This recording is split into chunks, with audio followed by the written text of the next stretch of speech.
This is my little cozy corner, and it's my safe space. But if you want, it can be your safe space too.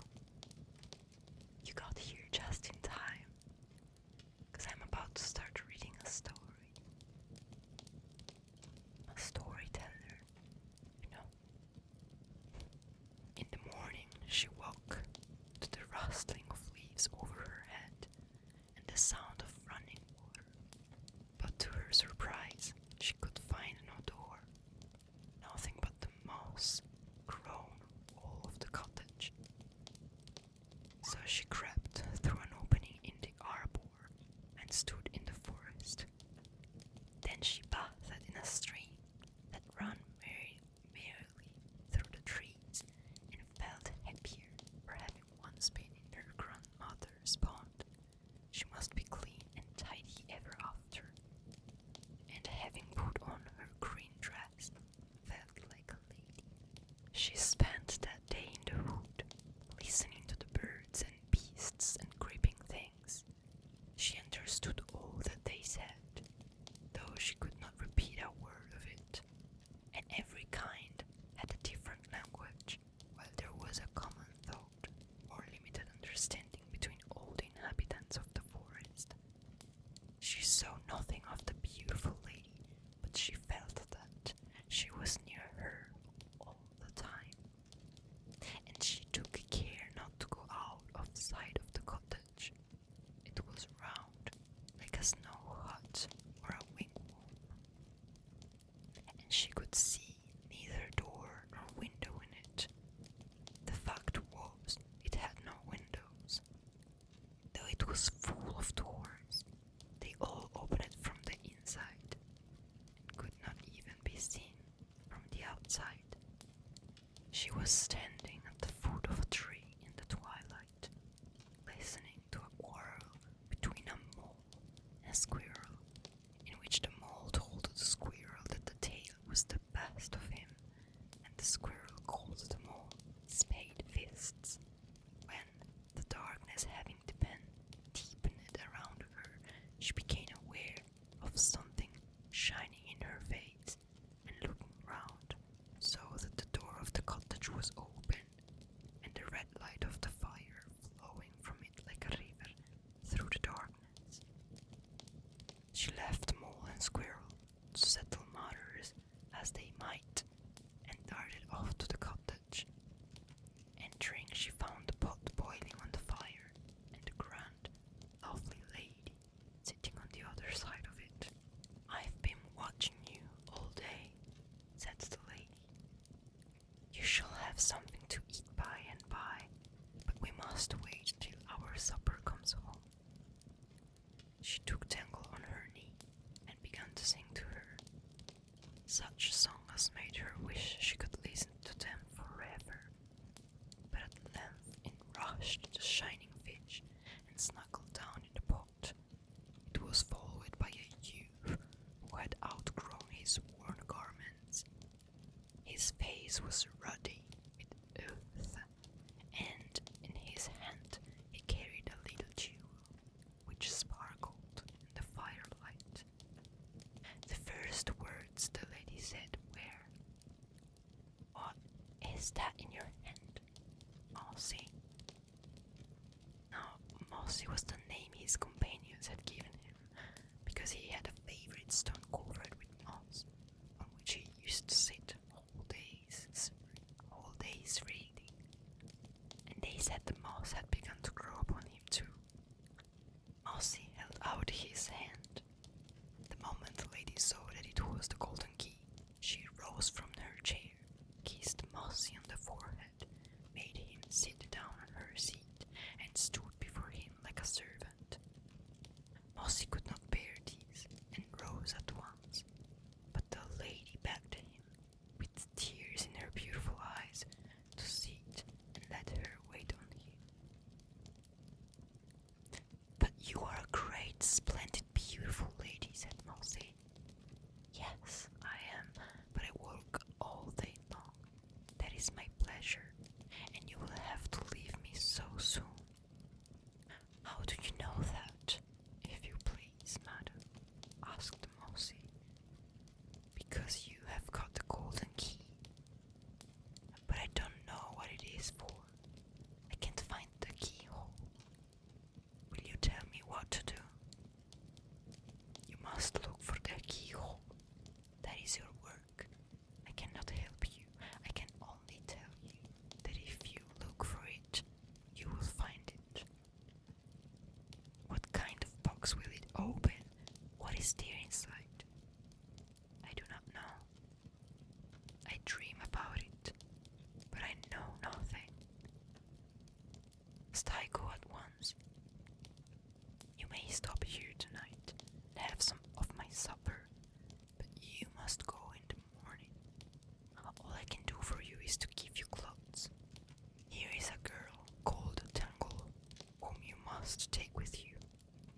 So saying, she took the fish from the pot and put the lid on as before.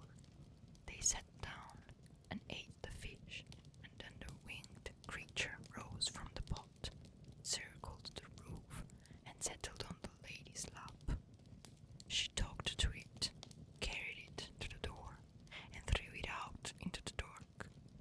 They heard the flap of its wings die away in the distance. The lady then showed Mousy into just such another chamber as that of Tangle, and in the morning he found a suit of clothes laid beside him. He looked very handsome in them, but the wearer of grandmother's clothes never thinks about how he or she looks, but thinks always, oh, how handsome other people are. Tangle was very unwilling to go. Why should I leave you? I don't know the young man, she said to the lady.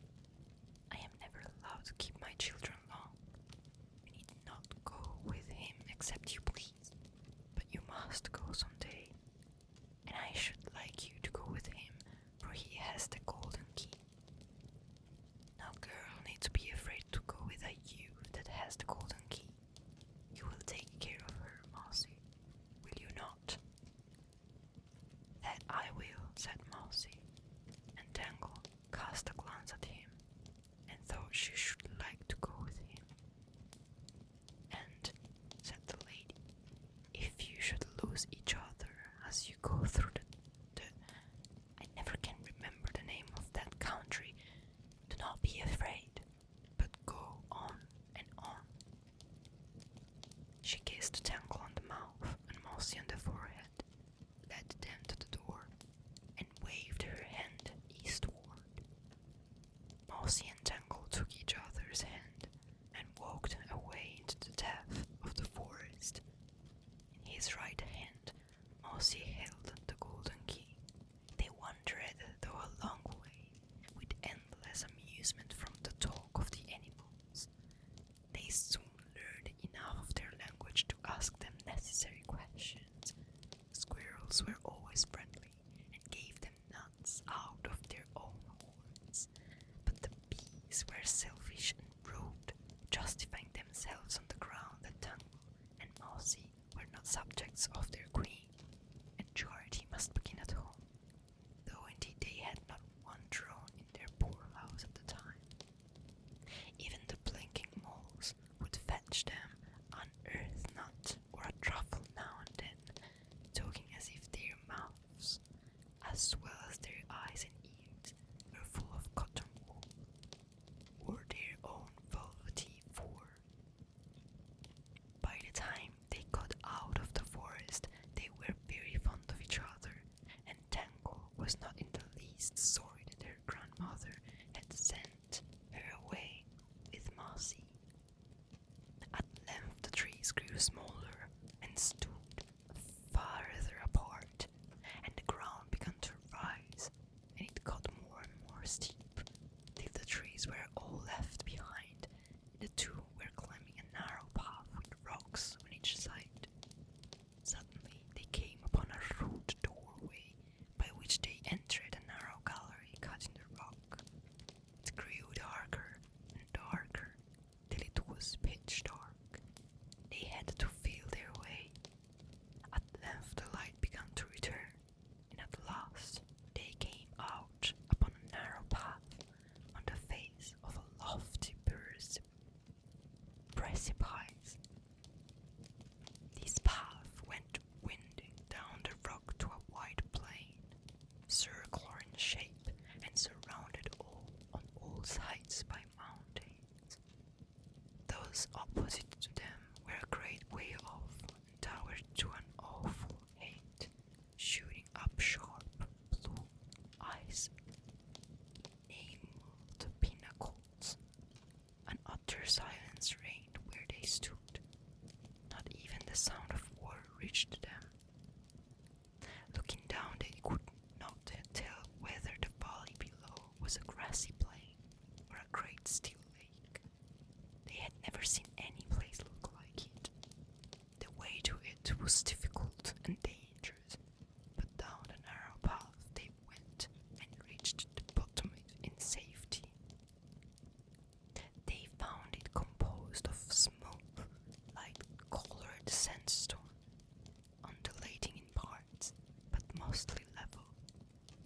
was no wonder to them, now that they had not been able to tell what it was, for this surface was everywhere crowded with shadows. It was a sea of shadows. The mass was chiefly made up of the shadows of leaves, innumerable, of all lovely and imaginative forms, waving to and fro, floating and quivering in the breath of a breeze whose motion was unfelt, whose sound was unheard. No forests clothed the mountain sides, no trees were anywhere to be seen, and yet the shadows of the leaves, branches, and stems of all various trees covered the valley as far as their eyes could reach. They soon spied the shadows of flowers mingled with those of the leaves, and now and then the shadow of a bird with open beak and throat distended with song. At times would appear the forms of strange, graceful creatures running up and down the shadow walks and along the branches, to disappear in the wind, tossed foliage. As they walked, they waded knee-deep in the lovely lake, for the shadows were not merely lying on the surface of the ground, but heaped up above it like substantial forms of darkness, as if they had been cast upon 1,000 different planes of the air. Tangle and Mossy often lifted their heads and gazed upwards to descry whence the shadows came, but they could see nothing more than a bright mist spread above them, higher than the tops of the mountains, which stood clear against it. No forests, no leaves, no birds were visible. After a while, they reached more open spaces, where the shadows were thinner, and came even to portions over which shadows only flitted, leaving them clear for such a might follow. Now a wonderful form, half bird-like, half human, would float across on outspread sailing pinions, and on an exquisite shadow group of gambolling children would be followed by the loveliest female form, that again by the grand stride of a titanic shape, each disappearing in the surrounding press of shadowy foliage. Sometimes a profile of unspeakable beauty or grandeur would appear for a moment and vanish. Sometimes they seemed lovers that passed, linked arm in arm, sometimes father and son, sometimes brothers in loving contest, sometimes sisters entwined in gracefulness, community of complex form. Sometimes wild horses would tear across free, or best rode by noble shadows of ruling men. But some of the things which pleased them most, they never knew how to describe. About the middle of the plain they sat down to rest in the heart of a heap of shadows. After sitting for a while, each looking up, saw the other in tears. They were each longing after the country whence the shadows fell. "We must find the country from which the shadows come," said Mossy. "We must, dear Mossy," responded Tangle. "What if your golden key should be the key to it?" "That would be grand," returned Mossy, "but we must rest here for a little. Then we shall be able to cross the plain before night."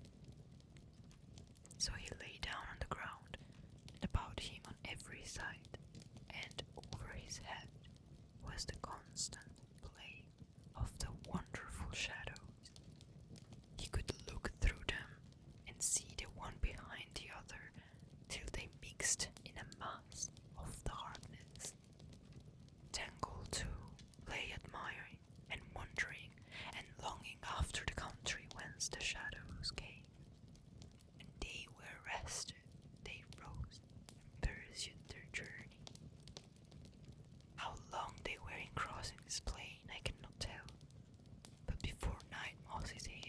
was streaked with grey, and Tangle had got wrinkles on her forehead. As evening drew on, the shadows fell deeper and rose higher. At length they reached a place where they rose above their heads and made all dark around them. Then they took hold of each other's hand and walked on in silence and in some dismay.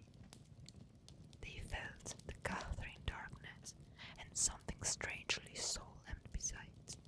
The beauty of the shadows ceased to delight them. All at once, Tangle found that she had not a hold of Mossy's hand, though when she lost it, she could not tell. Mossy, Mossy, she cried aloud in terror, but no Mossy replied. A moment after, the shadows sank to her feet, and down under her feet, and the mountains rose before her. She turned towards the gloomy region she had left, and called once more upon Mossy. There the gloom lay tossing and having a dark, stormy, foamless sea of shadows, but no Mossy rose out of it, or came climbing up the hill on which she stood. She threw herself down and wept in despair. Suddenly she remembered that the beautiful lady had told them, if they lost each other in a country of which she could not remember the name, they were not to be afraid, but to go straight on. And besides, she said to herself, Mossy has the golden key, and so no harm will come to him, I do believe. She rose from the ground and went on. Before long she arrived at the precipice, in the face of which a stair was cut. When she had ascended halfway, the stair ceased, and the path led straight into the mountain. She was afraid to enter, and turning again towards the stair, grew giddy at the sight of the depth beneath her, and was forced to throw herself down in the mouth of the cave. When she opened her eyes, she saw a beautiful little creature with wings standing beside her, waiting. I know you, said Tangle. You are my fish. Yes, but I am a fish no longer. I am an ironoth now. What is that? Asked Tangle. What you see I am, answered the shape, and I am come to lead you through the mountain. Oh, thank you, dear fish. Ironoth, I mean, returned Tangle, rising. Thereupon the Ironoth took to his wings and flew on through the long narrow passage, reminding Tangle very much of the way he had swum on before her when he was a fish. And the moment his white wings moved, they began to throw off a continuous shower of sparks of all colors, which lighted up the passage before them. All at once he vanished, and Tangle heard a low, sweet sound, quite different from the rush and crackle of his wings. Before her was an open arch, and through it came light, mixed with the sound of sea waves. She hurried out and fell, tired and happy, upon the yellow sand of the shore. There she lay, half asleep, with weariness and rest, listening to the low plash and retreat of the tiny waves, which seemed ever enticing the land to leave off being land and become sea.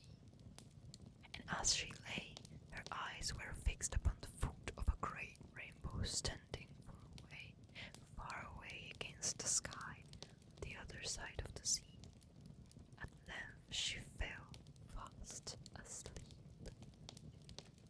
When she awoke, she saw an old man with long, white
centuries ago at the bottom of the sea. Immediately within the door was a stair in the rock, down which the old man went and Tangle followed. At the bottom, the old man had his house, and there he lived. As soon as she entered it, Tangle heard a strange noise, unlike anything she had ever heard before.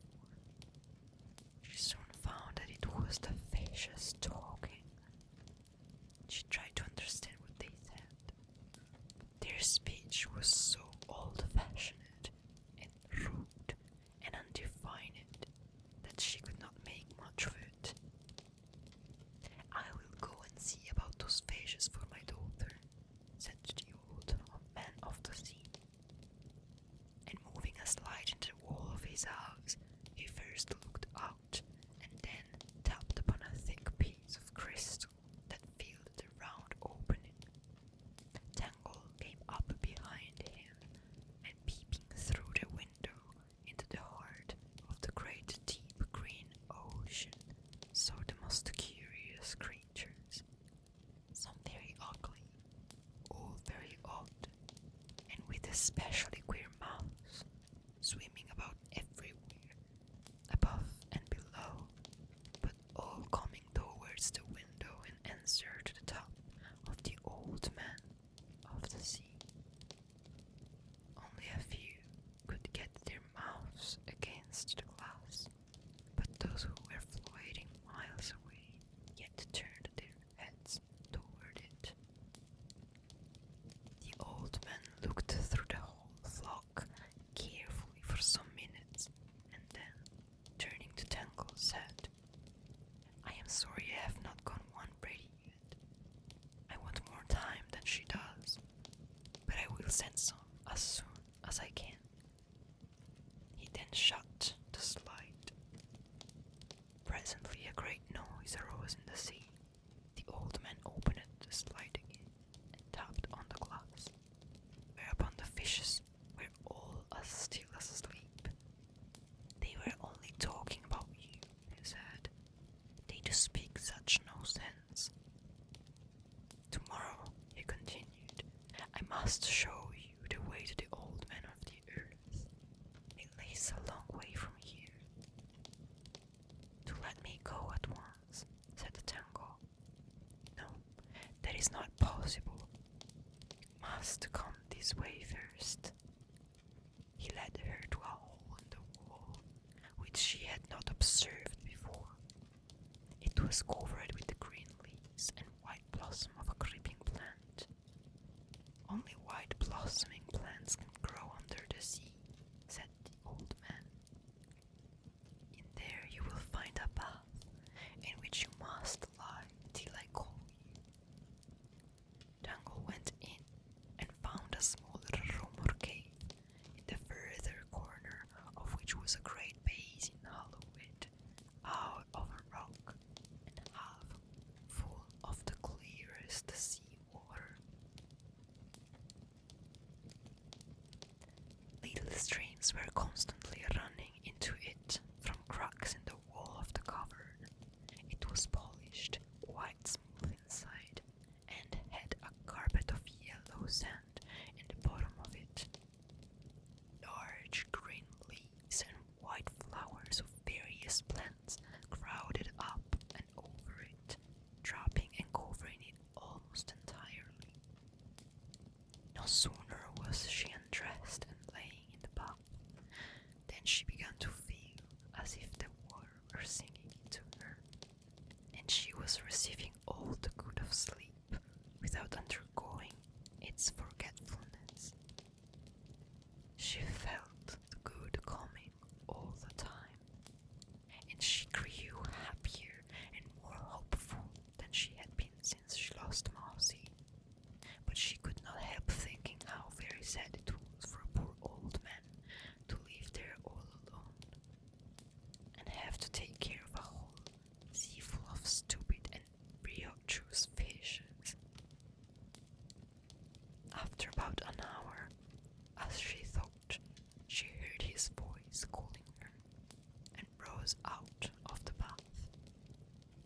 All the fatigue and aching of her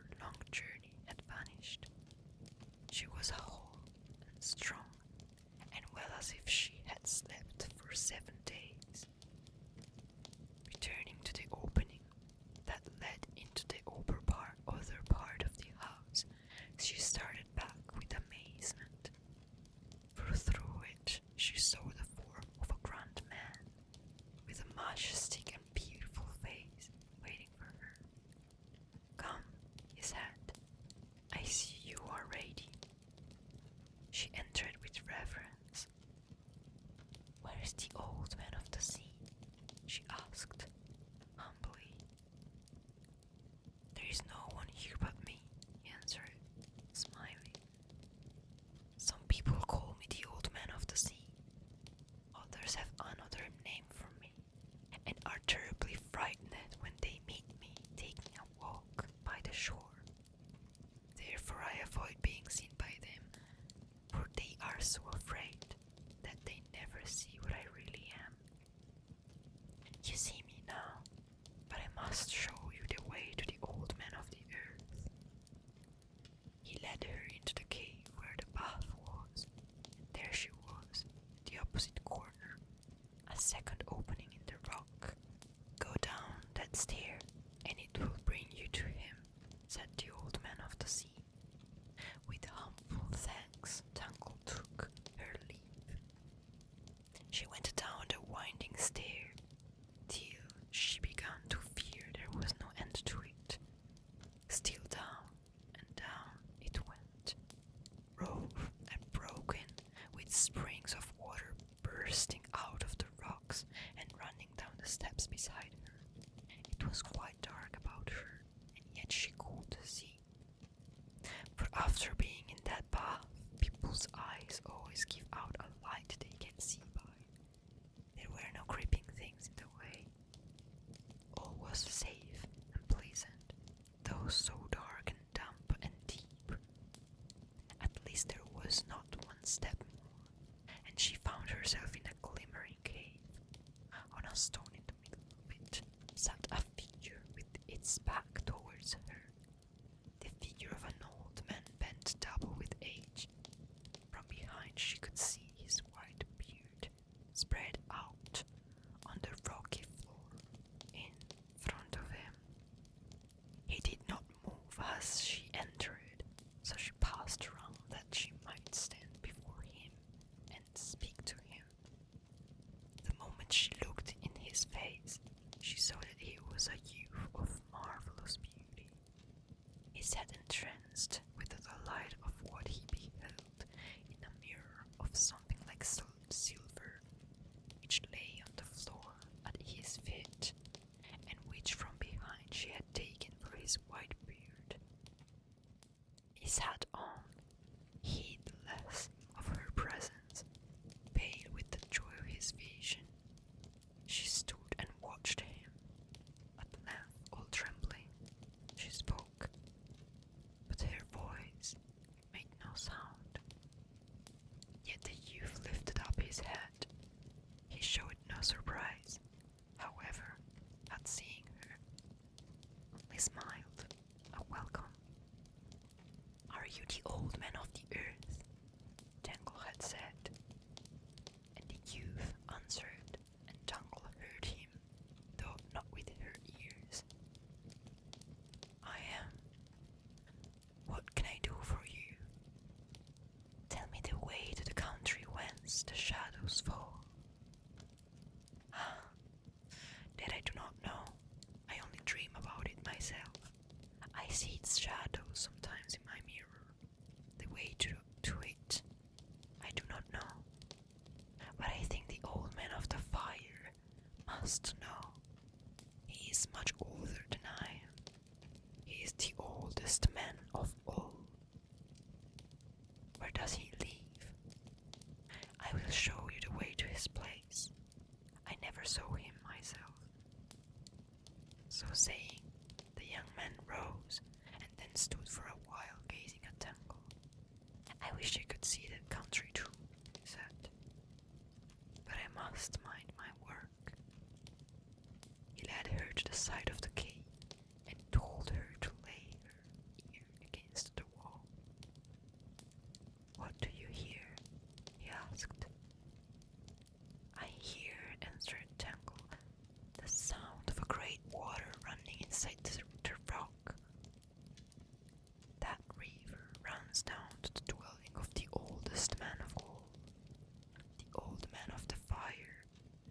wish I could go to see him, but I must mind my work. That river is the only way to him.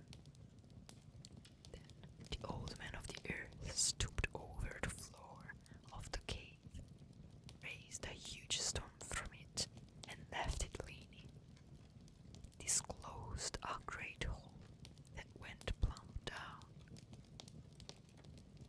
That is the way, he said,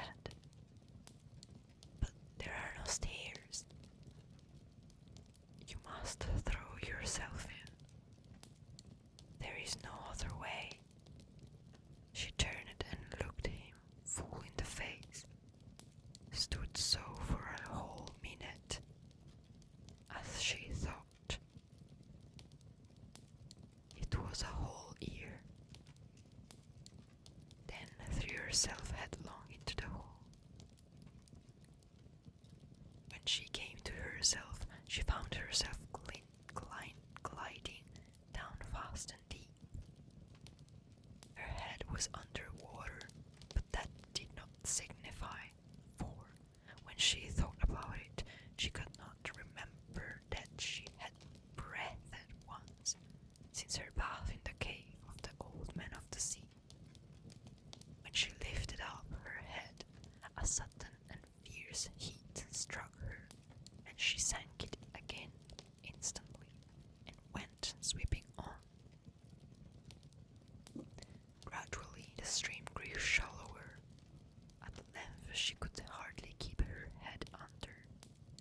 Then the water could carry her no farther. She rose from the channel and went step for step down the burning descent. The water ceased altogether. The heat was terrible. She felt scorched to the bone, but it did not touch her strength. It grew hotter and hotter. She said, I can bear it no longer. Yet she went on. At the long last, the stair ended at a rude archway in an old but glowing rock. Through this archway, Tangle fell exhausted into a cool, mossy cave. The floor and walls were covered with moss, green, soft, and damp. A little stream spouted from a rent in the rock and fell into a basin of moss. She plunged her face into it and drank. Then she lifted her head and looked around. Then she rose and looked again. She saw no one in the cave, but the moment she stood upright, she had the marvelous sense that she was in the secret of the earth and all its ways. Everything she had seen or learned from books, all that her grandmother had said or sung to her, all the talk of the beasts, birds, and fishes, all that had happened to her on her journey with Mousy, and since then in the heart of the earth with the old man and the older man, all was plain.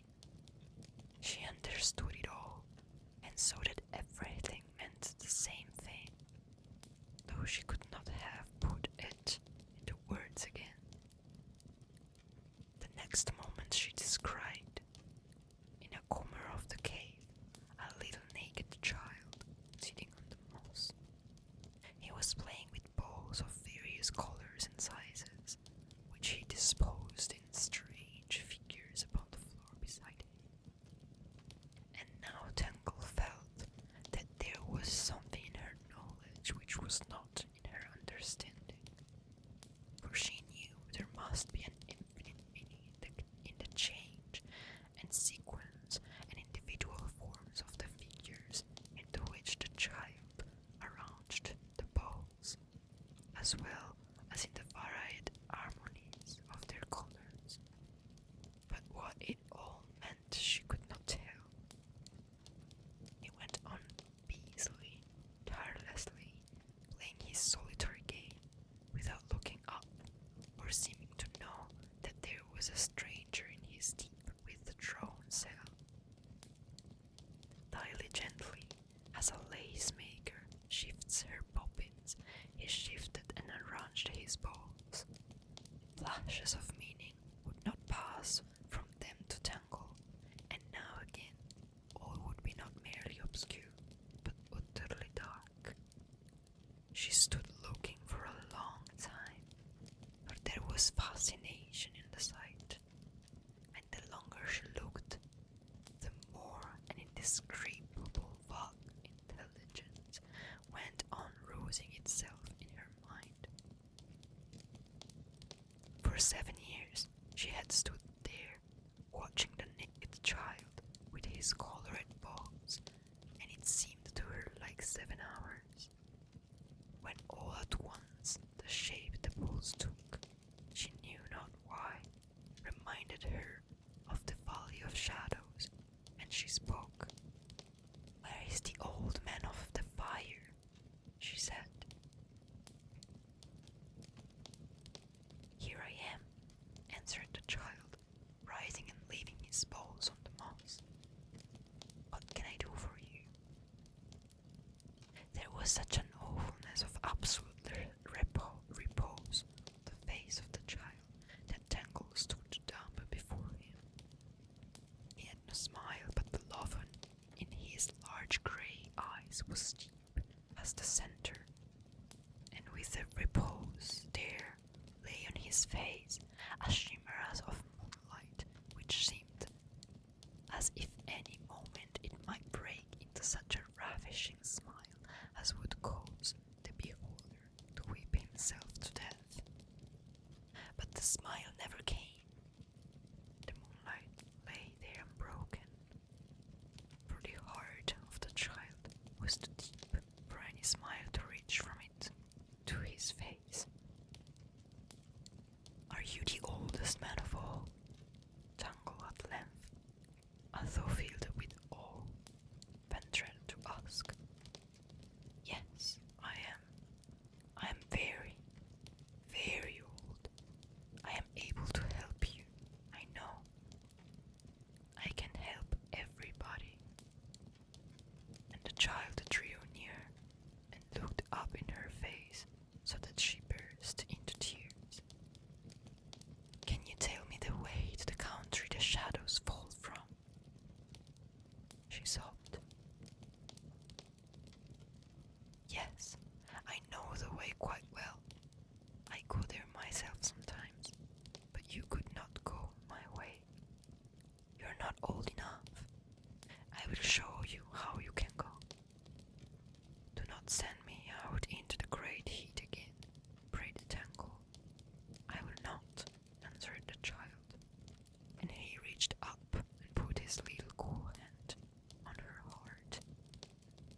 "Now," he said, "you can go. The fire will not burn you. Come." He led her from the cave, and following him through another archway, she found herself in a vast desert of sand and rock. The sky of it was of rock, lowering over them like solid thunder clouds, and the whole place was so hot that she saw, in bright rivulets, the yellow gold and white silver and red copper trickling molten from the rocks. But the heat never came near her. When they had gone some distance, the child turned up a great stone and took something like an egg from under it. He next drew a long curved line in the sand with his fingers and laid the egg in it. He then spoke something Tangle could not understand. The egg broke. A small snake came out and, lying in the line in the sand, grew and grew till he filled it. The moment he was full grown, he began to glide away, undulating like a sea wave. "Follow the serpent," said the child. "He will lead you the right way." Tangle followed the serpent, but she could not go far without looking back at the marvelous child. He stood alone in the midst of the glowing desert, beside a fountain of red flame that had burst burst forth at his feet, his naked whiteness glimmering a pale rosy red in the torrid fire. There he stood, looking after her, till, from the lengthening distance, she could not see him no more. The serpent went straight on, turning neither to the right nor left. In time Mossy had got out of the lake of shadows and, following his mournful, lonely way, had reached the seashore. It was a dark, stormy evening. The sun had set. The wind was blowing from the sea. The waves had surrounded the rock within which lay the old man's house. A deep water rolled between it and the shore, upon which a majestic figure was walking alone. Mossy went up to him and said, "Will you tell me where to find the old man of the sea?" "I am the old man of the sea," the figure answered. "I see a strong, kingly man of middle age," returned Mossy. Then the old man looked at him more intently and said, "Your sight, young man, is better than that of most who take this way. The night is stormy. Come to my house and tell me what I can do for you." Mossy followed him. The waves flew from before the footstep of the old man of the sea, and Mossy followed upon dry sand. When they had reached the cave, they sat down and gazed at each other. Now Mossy was an old man by this time. He looked much older than the old man of the sea, and his feet were very weary. After looking at him for a moment, the old man took him by the hand and led him into his inner cave. There he helped him to undress and laid him in the bath, and he saw that one of his hands, Mossy, did not open. "What have you got in that hand?" he asked. Mossy opened his hand. There lay the golden key. "Ah," said the old man, "that accounts for your knowing me, and I know the way you have to go." "I want to find the country whence the shadows fall," said Mossy. "I dare say you do. So do I. But meantime, one thing is certain. What is the key for, do you think?" "For a keyhole somewhere, but I don't know why I keep it. I never could find a keyhole, and I have lived a good while, I believe," said Mossy sadly. "I'm not sure that I'm not old. I know my feet hunch."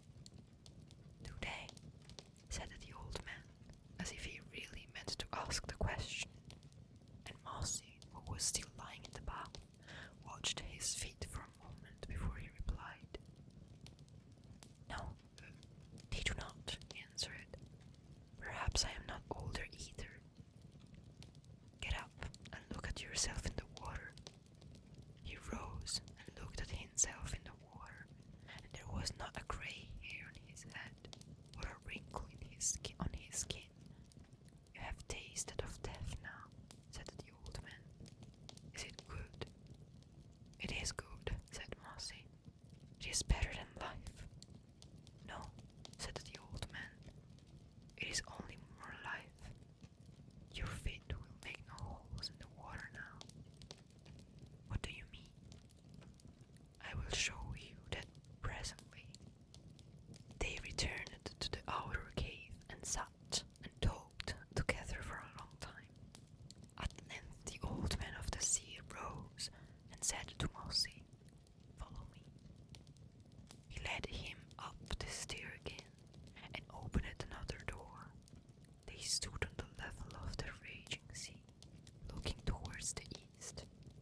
Across the waste of waters, against the bosom of a fierce black cloud, stood the foot of a rainbow, glowing in the dark. "This indeed is my way," said Mossy, as soon as he saw the rainbow and stepped out upon the sea.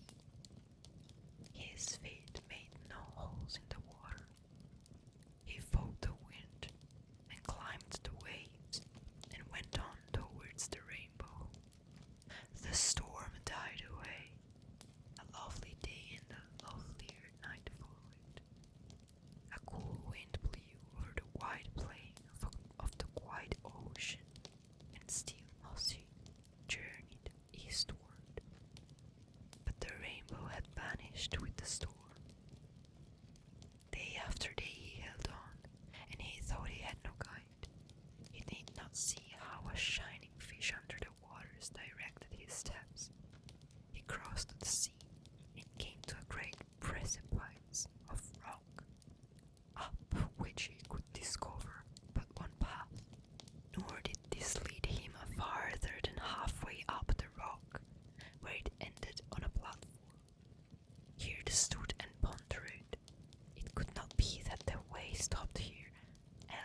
certainly a path.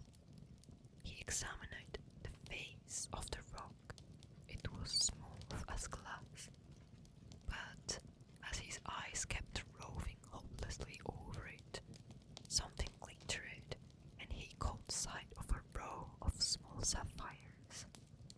They bordered a little hole in the rock. "The keyhole!" he cried. He tried the key. It fitted. It turned. A great clang and clash, as of iron bolts on huge brazen cauldrons, echoed thunderously within. He drew out the key. The rock in front of him began to fall. He retreated from it as far as the breadth of the platform would allow. A great slab fell at his feet. In front was still the solid rock, with this one slab fallen forwards out of it. But the moment he stepped upon it, a second fell just short of the edge of the first, making the next step of a stair, which too kept dropping itself before him as he ascended into the heart of the precipice. It led him into a hole fit for such an approach, irregular and rude in formation, but floor, sides, pillars, and vaulted roof, all one mass of shining stones of every color that light can show. In the center stood 7 columns, ranged from red to violet, and on the pedestal of one of them sat a woman, motionless, with her face bowed upon her knees. 7 years had she sat there waiting. She lifted her head as Mossy drew near. It was tangled. Her hair had grown to her feet, and it was rippled like the windless sea on broad sands. Her face was beautiful like her grandmother's, and as still and peaceful as that of the old man of the fire. Her form was tall and noble, yet Mossy knew her at once. "How beautiful you are, Tangle," he said, delight and astonishment. "Am I?" she returned. "Oh, I have waited for you so long. But you are the old man of the sea. No, you are like the old man of the earth. No, you're like the oldest man of all. You are like them all, and yet you are my own old Mossy. How did you come here? What did you do after I lost you? Did you find the keyhole? Have you got the key still?" She had 100 questions to ask him, and he 100 more to ask her. They told each other all their adventures and were as happy as man and woman could be, for they were younger and better, and stronger and wiser than they had ever been before. It began to grow dark, and they wanted more than ever to reach the country whence the shadows fall. So they looked about them for a way out of the cave. The door by which Mossy entered had closed again, and there was half a mile of rock between them and the sea. Neither could Tangle find the opening in the floor by which the serpent had led her thither.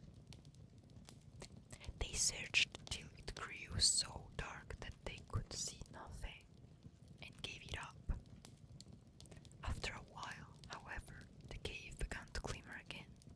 The light came from the moon, but it did not look like moonlight, for it gleamed through those 7 pillars in the middle, and filled the place with all colors.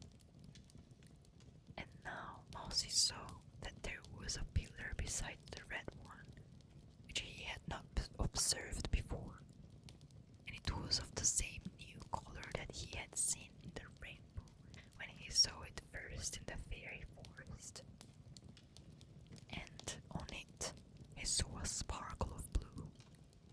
closed the sapphires round the keyhole. He took his key. It turned in the lock to the sounds of Aeolian music. A door opened upon slow hinges and disclosed a winding stair within. The key vanished from his fingers. Dunkel went up. Mossy followed. The door closed behind them. They climbed out of the earth, and still climbing, rose above it. They were in the rainbow. Far abroad, over ocean and land, they could see through its transparent walls, the earth beneath their feet. Stairs beside stairs wound up together, and beautiful beings of all ages climbed along with them. They knew that they were going up to the country whence the shadows fall. And by this time, I think they must have got there. The end. Now it's time to close your eyes. Let the forests